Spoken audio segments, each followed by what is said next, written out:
نحمده ونصلي ونسلم على رسوله الكريم اما بعد فاعوذ بالله من الشيطان الرجيم بسم الله الرحمن الرحيم ان الله وملائكته يصلون على النبي يا ايها الذين آمنوا صلوا عليه وسلموا تسليما اللهم صل على سيدنا ونبينا ومولانا محمد وبارك وسلم وصل علیہ۔ آج کا عنوان مختصر وقت کے اندر استقبالیہ رمضان شریف کے حوالے سے ہے۔ رسول کریم علیہ السلام نے آخری شعبان کو فرمایا کہ اے لوگوں، اب جو اللہ تعالیٰ نے آپ لوگوں کو مہینہ عطا فرمانا ہے وہ بابرکت مہینہ ہے، برکتوں والا مہینہ ہے، رحمتوں والا مہینہ ہے، اور اس کے اندر ایک ایسی رات ہے جو 1000 مہینوں سے افضل ہے۔ رسول کریم علیہ السلام نے فرمایا کہ اللہ تعالیٰ نے رمضان شریف کی راتوں کو قیام بنایا، یعنی نماز تراویح کا اہتمام کرنا اور پڑھنا، یہ رات کو قیام کہلاتا ہے۔ اور پھر رسول کریم علیہ السلام نے ارشاد فرمایا کہ رمضان شریف کے اندر جو بندہ نوافل ادا کرے گا اور جس نے ایک نفل ادا کیے گویا اس نے فرض کے برابر ثواب حاصل کیا، اور جس نے فرض ادا کیے اور رمضان شریف کے اندر جو فرض نماز ادا کرتا ہے، جو نماز فرض ادا کرتا ہے، تو اللہ تعالی اس کو 70 فرضوں کے برابر ثواب عطا فرما دیتا ہے۔ اور جو شخص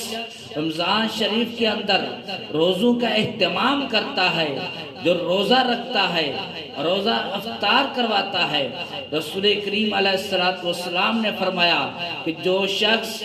ایک روزے دار کو روزہ افطار کروائے گا اور اللہ تعالیٰ اس کو اتنا ہی ثواب عطا فرمائے گا جتنا کہ روزے رکھنے والے کو اجر ملے گا۔ پھر رسول کریم علیہ السلام نے فرمایا کہ جو شخص پیٹ بھر کر کھانا کھلائے گا اور اللہ پاک ان کو اتنا ہی اجر عظیم عطا فرمائے گا کہ جتنا کہ روزہ رکھنے والے کو اللہ تعالیٰ عطا فرمائے گا۔ صحابہ نے عرض کی یا رسول اللہ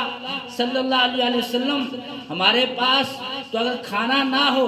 ہم کھانا نہ کھلا سکتے ہوں، تو ہم پیٹ بھر کے اسے کھانا نہ کھلا سکتے ہوں تو کیا کریں؟ رسول کریم علیہ السلام نے فرمایا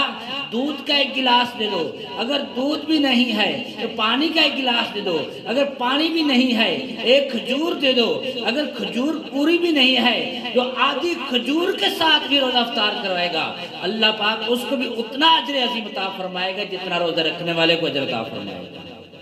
تو برادران دین و ملت، رسول کریم علیہ السلام نے فرمایا کہ اس مہینے کے اندر یعنی رمضان شریف کے اندر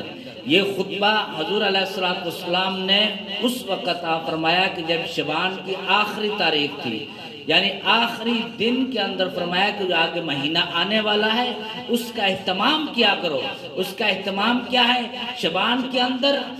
اس انداز سے اپنی روٹین بناؤ، اس انداز کے ساتھ اپنی عادت بناؤ کہ صبح قرآن پڑھو، شام قرآن پڑھو، دوپہر قرآن پڑھو، جب بھی وقت ملے تو قرآن پاک سے محبت کرو، قرآن کھول لو تاکہ جب رمضان شریف آ جائے تو جب رمضان شریف میں روزہ رکھ کر قرآن پڑھو گے اللہ کی رحمتیں تمہیں ڈھانپ لیں گی، اللہ تعالیٰ کی برکتیں تجھے ڈھانپ لیں گی۔ رسول کریم علیہ السلام نے ارشاد فرمایا کہ جب مومن بندہ رمضان شریف کے اندر اور رب العالمین کا قرب حاصل کرتا ہے،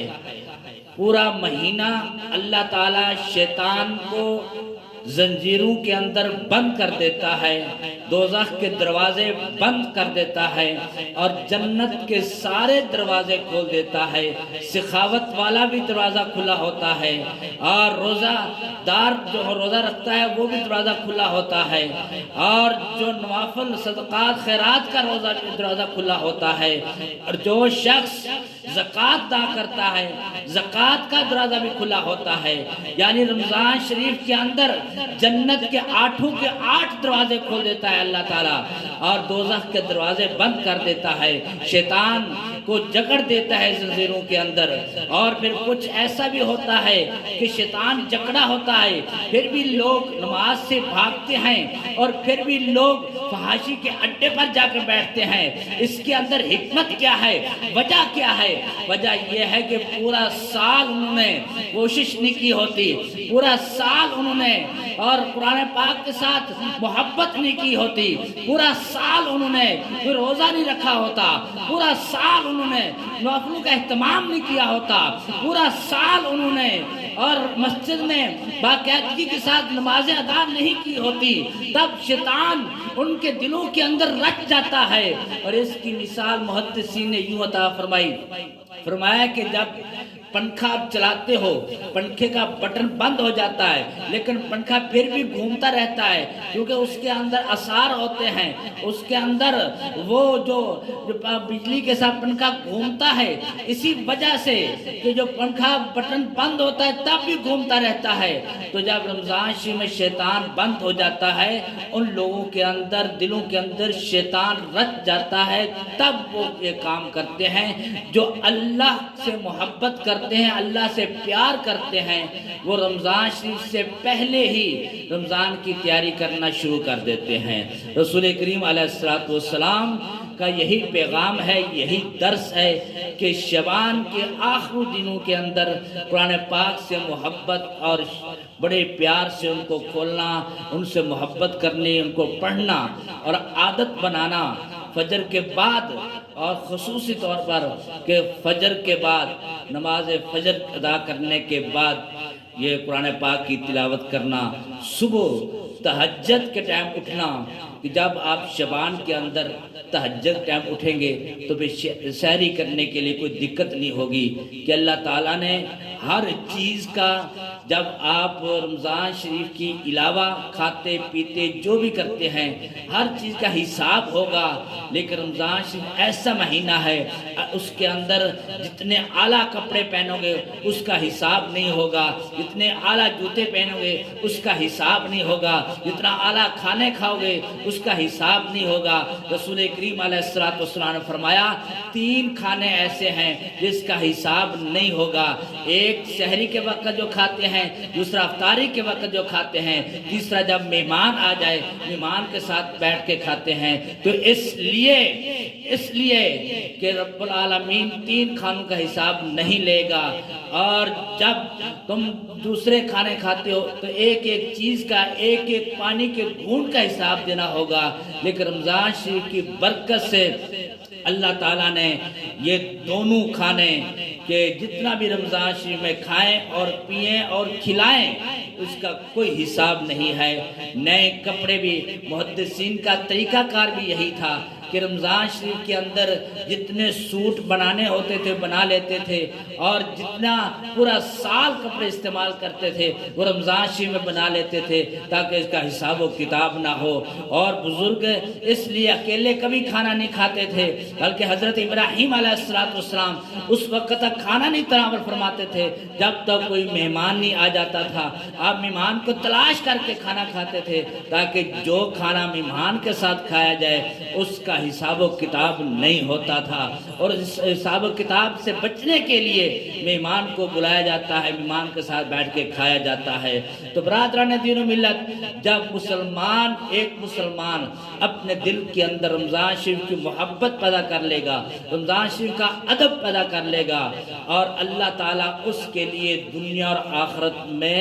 عزتوں سے نواز دے گا۔ اور دنیا کے اوپر بھی اللہ تعالیٰ اس کو عزت عطا فرمائے گا، آخرت میں بھی اس کو عزت عطا فرمائے گا۔ اور یہ دنیا کی جو عزت ہے یہ عارضی ہے، ایک نہ ایک دن ختم ہو جاتی ہے۔ دنیا کی جو بیماری ہے یہ عارضی ہے، ایک نہ ایک دن بیماری ختم ہو جاتی ہے، لیکن جو موت کے بعد کی زندگی ہے وہ دائمی زندگی ہے، وہ نہ ختم ہونے والی زندگی ہے۔ اور جو موت کے بعد عذاب ہے وہ عذاب کبھی ختم ہونے والا نہیں ہے۔ حضور علیہ السلام فرمایا کہ دنیا کے اوپر جو تکلیف دہ ہے اس سے نہ گھبرایا کرو، بلکہ جو آخری تکلیف ہے آخرت میں اس کے بارے میں سوچا کرو، اس کا اہتمام کیا کرو۔ اس بیماری کو دور کرنے کے لیے قرآن پاک کی تلاوت کرنی ہوگی، اور اندر کو پاک کرنے کے لیے روزہ رکھنا ہوگا، اور اندر کو طہارت دینے کے لیے اور رسول کریم علیہ السلام کے ساتھ محبت کرنی ہوگی، درود و سلام پڑھنا ہوگا، پاکیزگی اختیار کرنی ہوگی، باوضو رہنا ہوگا، اور سلام کو عام کرنا ہوگا۔ جب تم سلام کو عام کرو گے اللہ تعالیٰ کی رحمت تجھے ڈھانپ لے گی۔ تو برادران دین و ملت، اور آج کا جو درس ہے یہی ہے کہ حضور علیہ السلام نے جو اپنے اصحاب کو فرمایا کہ اے لوگو، اب تمہارے درمیان میں ایسا مہینہ آنے والا ہے اور جس کی ہر رات ہر دن برکتوں والا رحمتوں والا ہے، اور اس مہینے کے اندر ایک ایسی رات ہے جو 1000 مہینوں سے بھی افضل رات ہے، یعنی لیلۃ القدر کی رات ہے۔ اس رات کو رمضان شریف کی ہر رات کو تراویح کا اہتمام کیا کرو، اور آخری عشرے کے اندر جو طاق راتیں ہیں ان راتوں کے اندر اور لیلۃ القدر تلاش کرو، یعنی رات کو نوافل ادا کرو، اللہ کا ذکر کرو، قرآن پاک کی تلاوت کرو، اپنے گناہوں کی بخشش مانگو، اور جو مانگو گے اللہ تعالیٰ تجھے عطا فرما دے گا۔ اور اس لیے کہ رسول کریم علیہ السلام نے فرمایا کہ شعبان کی آخری تاریخ میں یہ ارشاد فرمایا کہ رمضان شریف کا اہتمام کیا جائے، رمضان شریف کی تیاری کی جائے۔ رمضان شریف کی تیاری کیا ہے؟ رمضان شریف کا اہتمام کیا ہے؟ اہتمام یہی ہے کہ غریبوں کا بھی خیال رکھا جائے، جو روزے رکھنے کی طاقت رکھتے ہیں لیکن ان کے پاس کھانے کے لیے، سحری کے لیے کچھ نہیں ہے، افطاری کے لیے کچھ نہیں ہے۔ اور اپنے آس پاس دیکھیں، حضور علیہ السلام نے فرمایا آس پاس دیکھ کر کے جس کے پاس سحری کا اہتمام نہیں اس کو سحری کروائیں، جس پر افطاری کا اہتمام نہیں اس کو افطاری کروائیں، اور جو عادی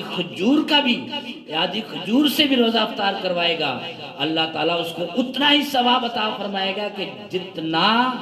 روزہ رکھنے والے کو اللہ تعالیٰ اجر عظیم عطا فرمائے گا۔ برادران دین و ملت، رمضان شریف کی آمد ہے، اور اس کا یہی پیغام ہے کہ جو حضور صلی اللہ علیہ وسلم نے فرمایا، حضور علیہ السلام کی سنت پر عمل کرنا رمضان شریف کی تیاری ہے،